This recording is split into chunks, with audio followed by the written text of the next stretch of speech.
అదే RTV app వార్తల్ని క్షణాల్లో చదివే అవకాశం ఉంటుంది. ఒక న్యూస్ పేపర్, ఒక టెలివిజన్ ఛానల్ మీ చేతుల్లో ఎప్పుడూ ఉంటాయి. మార్చగలరు, ఎవరైతే ఈ రాష్ట్రం స్వర్ణాంధ్రప్రదేశ్ గా మార్చగలరో అని తెలుసుకుని ప్రజలంతా ఎన్డీఏ కూటమికి సంపూర్ణమైన మెజార్టీతో అధికారాన్ని ఇచ్చారు. మరి ఆ అధికారాన్ని ప్రజల కోసం అహర్నిశలు కష్టపడుతున్న చంద్రబాబు నాయుడు గారు మాకు దశా దిశ నిర్దేశించింది కూడా మీరెక్కడ కక్ష సాధింపు చర్యలకు వెళ్లొద్దండి, అభివృద్ధి ధ్యేయంగా వెళ్ళండి, ప్రజలకు ఏమవసరమో ప్రజల దగ్గరికి వెళ్ళండి, ప్రజల సమస్య తెలుసుకుని పరిష్కారం వైపు వెళ్ళండి అని చెప్తూ ఉంటే ఈ జగన్మోహన్ రెడ్డి గారు మరి 36 హత్యలు జరిగాయి అని చెప్పారు. మరి 36 హత్యలు మేము ఓపెన్ ఛాలెంజ్ కూడా సిద్ధమని హోమ్ మినిస్టర్ గారు చెప్పారు.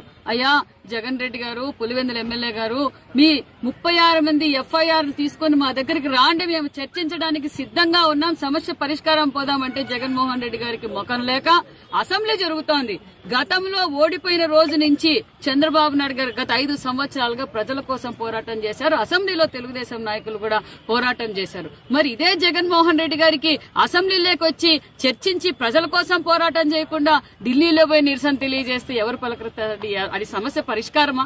మరి జగన్మోహన్ రెడ్డికి ముఖం చాటేసే దానికోసం అసెంబ్లీలోకి రాలేక, ఎందుకంటే ఆయన చంద్రబాబు నాయుడు గారు ముఖ్యమంత్రి గారు కూడా వైట్ పేపర్లు 7 రిలీజ్ చేశారు. ఎక్కడ చూసిన అవినీతి తోడుతా ఉంటే బయటకు వస్తా ఉంది అవినీతి. ఎన్ని లక్షల కోట్లు ఈ రోజు అప్పు కనిపిస్తుందో మన అందరికీ తెలుస్తూనే ఉంది. మరి నేను 2,76,000 కోట్లు బట్టన్ నొక్కానన్న జగన్మోహన్ రెడ్డి మరి 9,76,000 కోట్లు అప్పు తేలుతోంది. మరి ఆ డబ్బులు ఎక్కడ పోయినాయో మరి జగన్మోహన్ రెడ్డి గారికి 150 మంది ఎమ్మెల్యేలకి, ఎంపీలకే తెలుస్తుంది.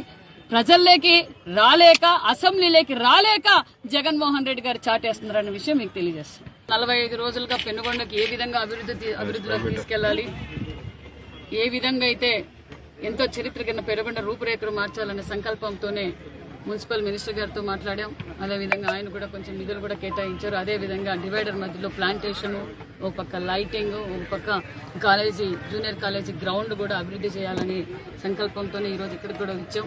ఇవన్నీ ఏర్పాట్లు కూడా చేస్తున్నాం. అదేవిధంగా ఎందుకంటే ఇక్కడ అనేక మంది వాకింగ్ వస్తుంటారు, క్రీడాకారులు కూడా చాలా మంది ఉన్నారు, చాలా ఇబ్బంది పడుతున్నారు అనే విషయం కూడా మాకు తెలుసు. ఆ ఉద్దేశంతో దీన్ని అందరికీ ఉపయోగపడే విధంగా మంచి వాతావరణంలో వాకింగ్ చేయడం వల్ల ఆరోగ్యాలు కూడా బాగుపడతాయి. ఒక మనశ్శాంతి, ఒక ప్రశాంతత కోసం ఇక్కడికి వస్తారు. అవన్నీ ఏర్పాట్లు కూడా చేస్తున్నాం. అదేవిధంగా నేను పెనుగొండ మున్సిపాలిటీ ప్రజలందరికీ తెలియజేసేది ఒకటే, మీరు అందరూ మాకు సహకరించండి. ఖచ్చితంగా మీరు ఏమైతే అనుకున్నారో అవన్నీ మేము నెరవేరుస్తాం.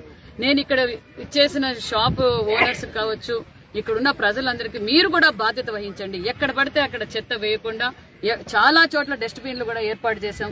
కాబట్టి అందరూ సహకరిస్తే మన మున్సిపాలిటీని మనం అన్ని విధాలుగా కాపాడుకుందాం. ఒక పక్క ఆరోగ్యం, ఒక పక్క పరిశుభ్రత, 2 విధాలుగా మనం కాపాడుకోవాల్సిన బాధ్యత మన అందరికీ ఉందని కూడా మీకు అందరికీ తెలియజేస్తున్నాం. ఒక మున్సిపాలిటీకి మాకు అందరూ మీరు సహకరించి మన పెనుగొండ మున్సిపాలిటీని అభివృద్ధి బాటలో తీసుకెళ్దామని కోరుకుంటున్నాం.